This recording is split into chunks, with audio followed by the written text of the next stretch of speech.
So what you need is two of the 19-ounce cans of black beans.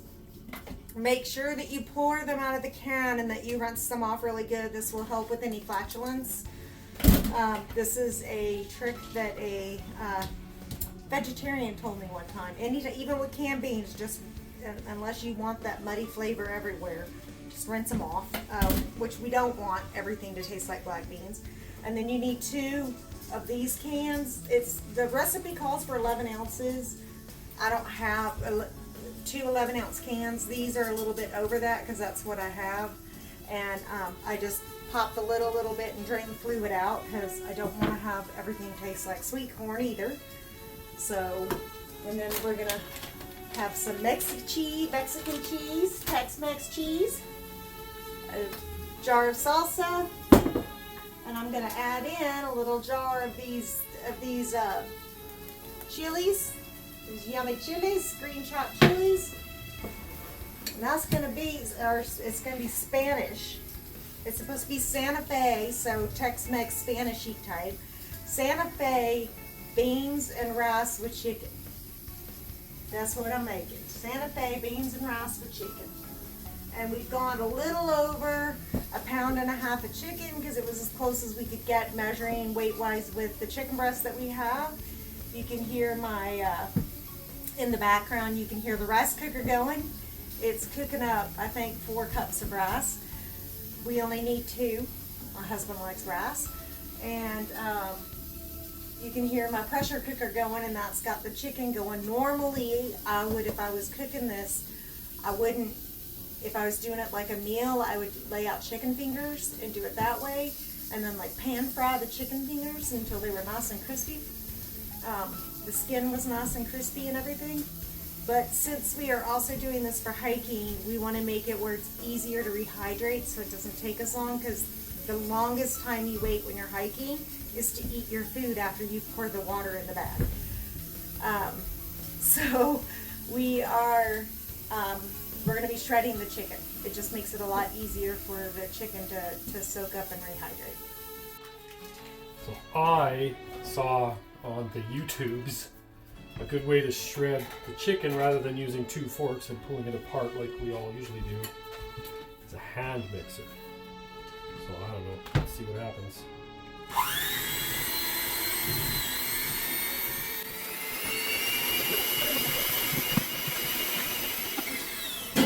Alright, I'm going to call that a success. Yep. There's a few little pieces we'll have to pull apart with a fork, but I'd probably just save 20 minutes of time. Right. So there we go. Okay. Go.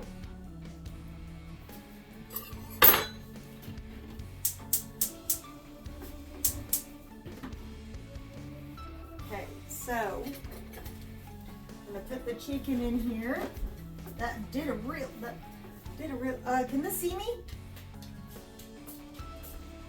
I don't know. Can you guys see her? Yes, but Okay. let's turn you a little bit so you can see you a little bit better. So I'm just putting the chicken in here. Like I said, normally you could just brown the chicken in the skillet, but because we freeze dry in this, you can do chicken tenders freeze dry. They just take forever to rehydrate, and when you're hiking, the last thing you want is for something to take forever because it really does feel like it's forever. So there's my black beans that I have rinsed off. Like I said, you want to rinse them off to get rid of some of the flatulence. Won't get rid of all of it, but it will get rid of some of it. Here's the Mexicorn.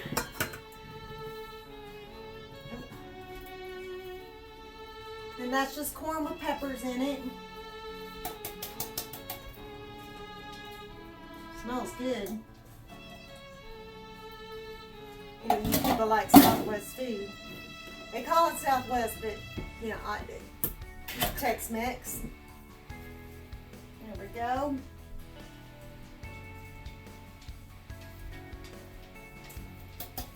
Get all the corn out. All the peppers out. You needed 2 cups of rice. I need, 2 cups of cooked rice. Just gonna give this a quick turn of events here. This goes in, right? Yep. One. I don't think that's enough rice.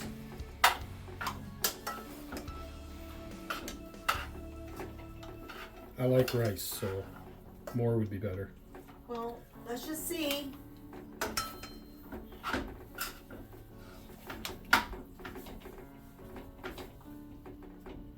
That might be enough.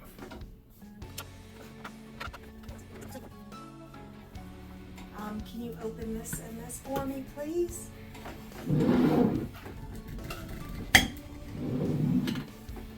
So we're gonna pour the whole thing in.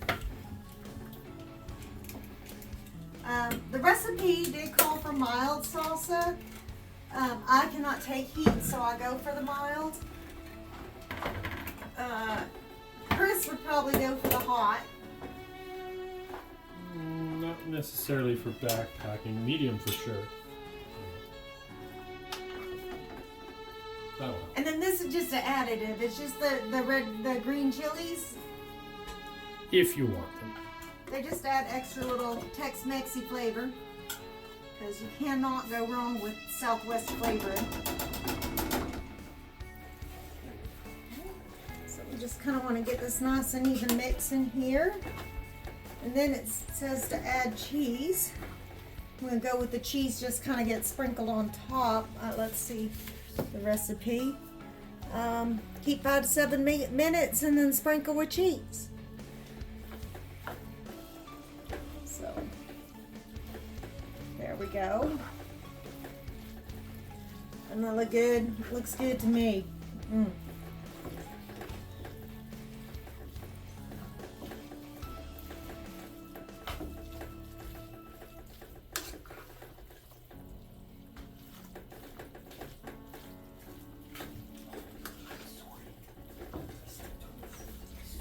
This said to let it heat. Let's give this a taste.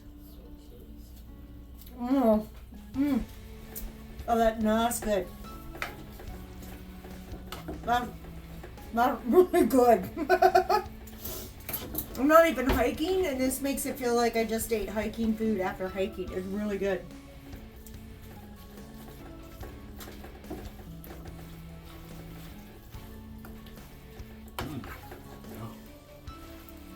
That is good.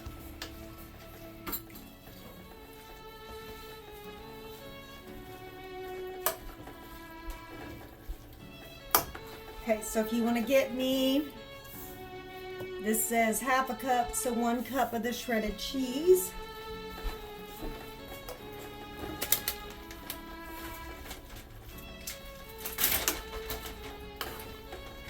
Who wants the corn niblet? It's on the floor. They're both concentrating on the cheese.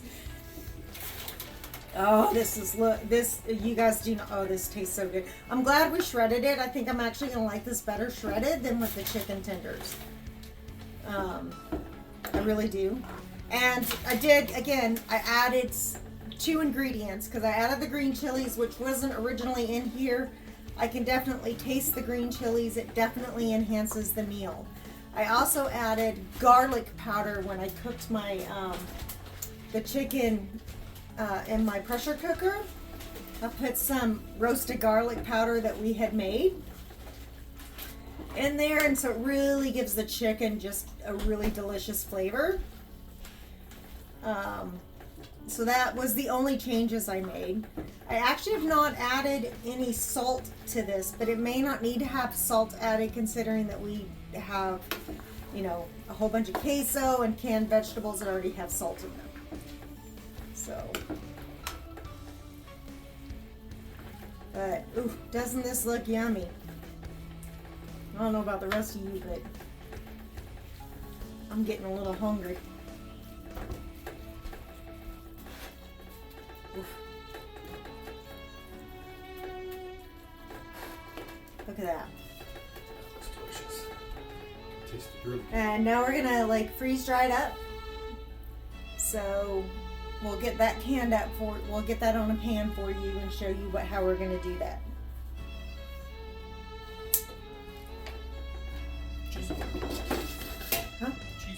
No, I'm gonna put it on the pan and put cheese on top of that, so that then it dehydrates. Oh, I thought the cheese was supposed to melt it. It is. I think. What does it say? It's a Sprinkle sprinkle it on top. and heat just until the cheese melted. Yeah. We can add more.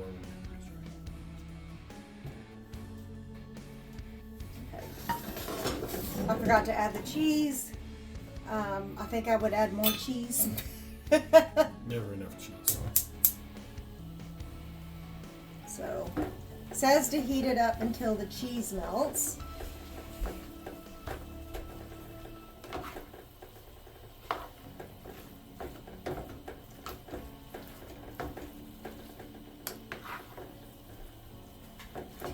Yeah, why don't you, hun? Why don't we just go ahead and add another half cup of cheese on this? Sure. I always find these recipes seem to skimp on the cheese. Like, don't skimp on the cheese, people.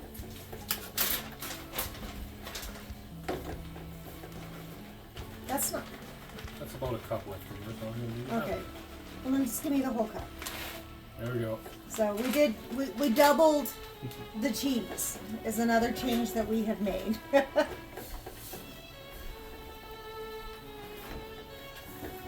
But cheese when you're hiking is something that's really good in a meal because it gives you, it's got really good proteins in it. Protein, fat. And fats. Energy. So. Oh, look at this. Oh, this is looking yummy. Look at this.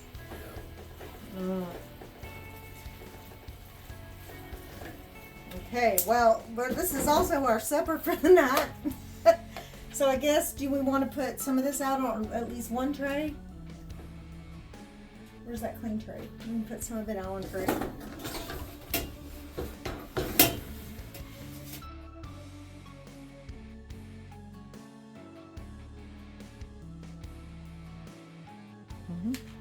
Okay, so we packaged it all up. Christina put it all in bags. I've got labels and everything on it.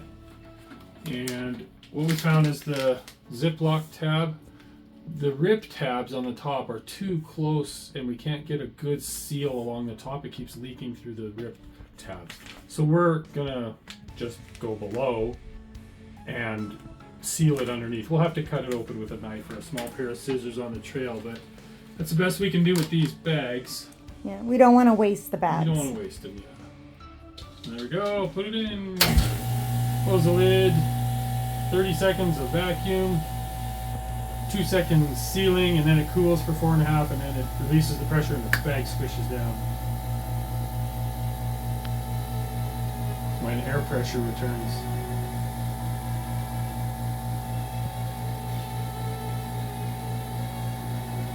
While it's doing that, I can show you the labels we made. We got the name of the dish, how much the finished weight is, and for us, we like to know the macros, so we got protein, carbs, and fat, and how much water you need to put in. The newer labels I have actually printed it on there, so I forgot on those ones. There we go. Good seal. Good solid product. Just keep an eye on it for a little bit and make sure that it actually stays sealed, and then it goes in the box. So, while Christina's still sealing up a few more, I hope you guys enjoyed this video. I hope you found it educational and somewhat entertaining. I hope you enjoy the recipe. Yes, it's delicious. It really is really good if you like Southwest food. We will probably put a link below the video here to the recipe. We're going to start posting the recipes written down on our website. So we're going to put a link to that down below. And what else are we we're going to do? also going to put this spreadsheet for Yes. people who are freeze drying to figure out how much water they need to add to their food. Yeah, I'll work out that spreadsheet and I'll put a link to it. It'll probably just be a shared Google Doc. You can just copy it and save it. Other than that, give it a like, smash that subscribe button. See you next time.